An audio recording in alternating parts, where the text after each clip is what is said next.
Namaskaram everyone. Welcome to another episode of Learning to Chant Shakhambari Sahasranama. So far we have learnt 80 slokas. So now we will continue with the rest of the slokas. Upatyakadari, Upatyakadari, Vanyaranayani, Vanyaranayani, Shailanimanaga. Shaila Kedara Bhumir. Bhu is a Mahaprana, also Dirgha. Kedara Bhumir Vrihila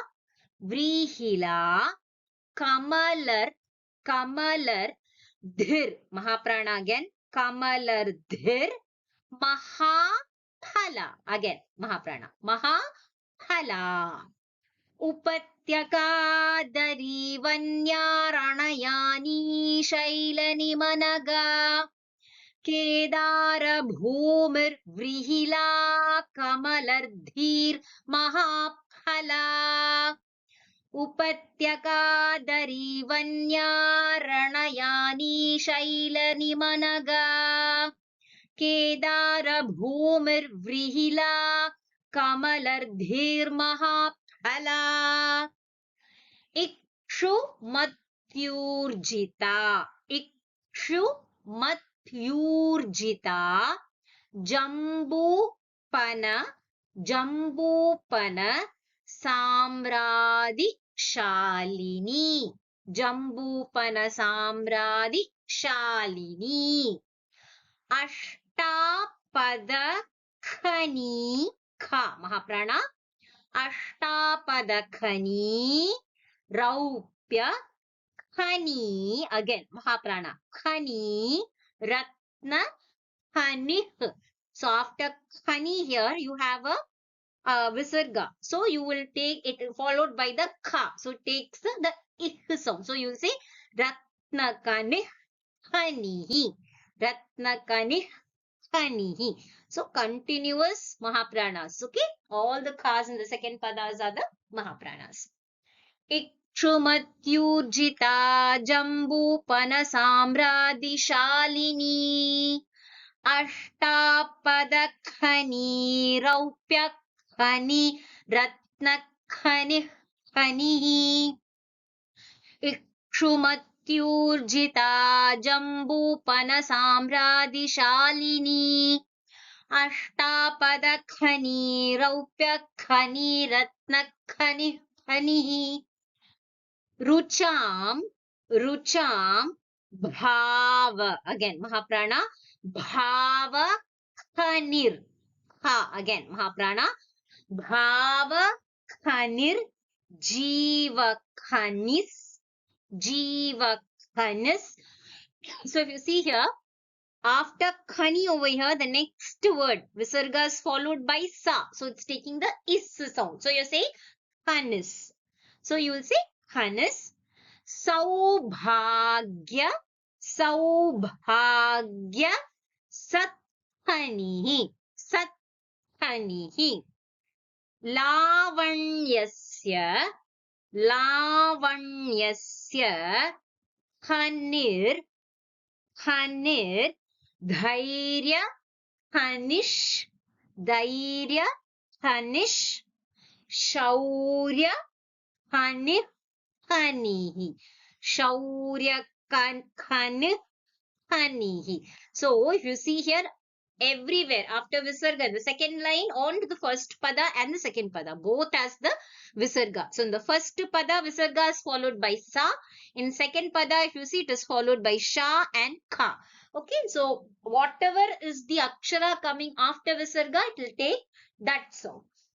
Rucham Bhava Khanirjiva Khanas Saubhagyasat Khanihi Lavanyasya Khanirdhairya Khanish Shaurya Khanihi Rucham Bhava Khanirjiva Khanas Saubhagyasat Khanihi Lavanyasa Khanirdhairya Khanish Shaurya khani. Now we move on to the next sloka. Gambhiryasya vilasasya khanis sahitya satkhanihi pakshamat satu varshanam khanih khanir nehasam khanih khani ranehasam गाम्भीर्यस्य विलासस्य खनिः साहित्यसत्खनिः पक्षमार्सतु वर्षाणां खनिः खनिरनेहसाम् गाम्भीर्यस्य विलासस्य खनिः साहित्यसत्खनिः पक्षमार्सतु वर्षाणां खनिः खनिरनेहसाम्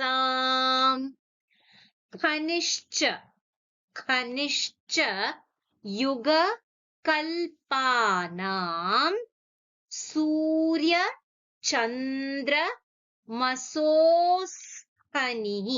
मसोःखनिः खनिश् युगकल्पानां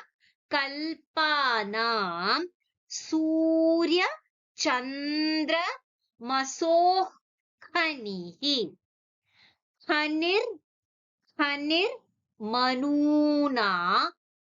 हनिर्मनूनामिन्द्राणां हनिः हनिः कौतुकसत्खनिः हनिः कौतुकसत्खनिः.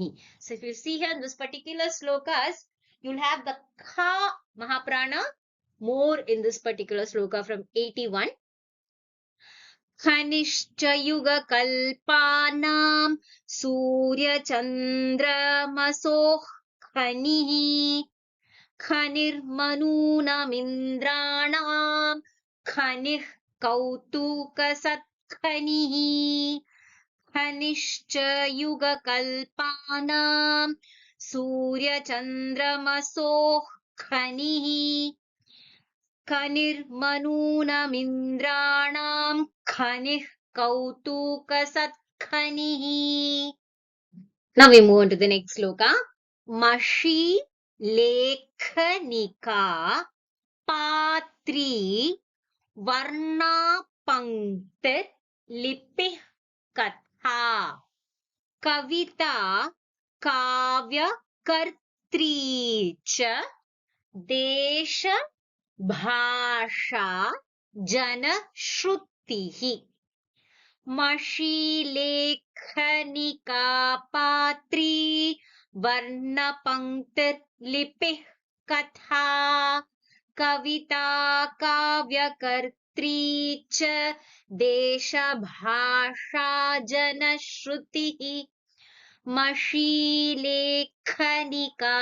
पात्री वर्णपङ्क्तिर्लिपिः कथा कविता काव्यकर्त्री च देशभाषा जनश्रुतिः रचना कल्पनाचार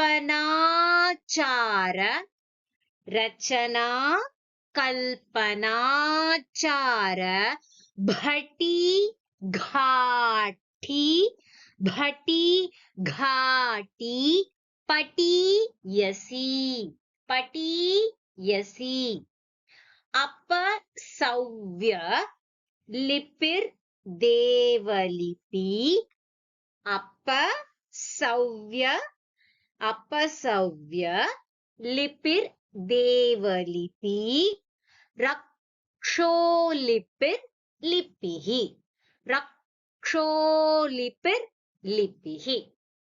रचना कल्पनाचार भटी घाटी पटीयसी अपसव्य लिपिर्देवलिपि रक्षोलिपिर्लिपिः रचना कल्पनाचार भटी घाटी पटीयसी अपसव्य लिपिर्देवलिपि रक्षोलिपिर्लिपिः Tulja Tulja रामवरदा Tulja रामवरदा Shabari बर्बला Barbara लका ज्योतिर्लिंगमयी ज्योtir. So here if you see it's not jyotir, it is jyo. So you should say ज्योतिर्लिंगमयी लिंगमस्तका लिंगधारिणी लिंगमस्तका लिंगधारिणी Tulja रामवरदा Shabari बर्बरालका ज्योतिर्लिंगमयी लिंगमस्तका लिंगधारिणी Tulja रामवरदा Shabari बर्बरालका ज्योतिर्लिंगमयी लिंगमस्तका लिंगधारिणी. Now we move on to the next set of slokas. रुद्राक्षधारिणी भूतिधारिणी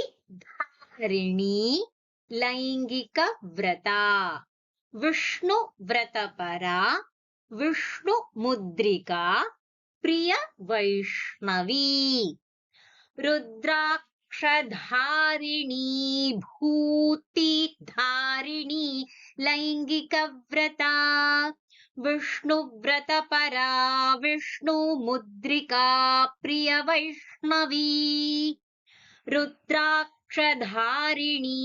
भूतिधारिणी लैंगिकव्रता विष्णुव्रतपरा विष्णुमुद्रिका प्रियवैष्णवी जैनी दैगंबरी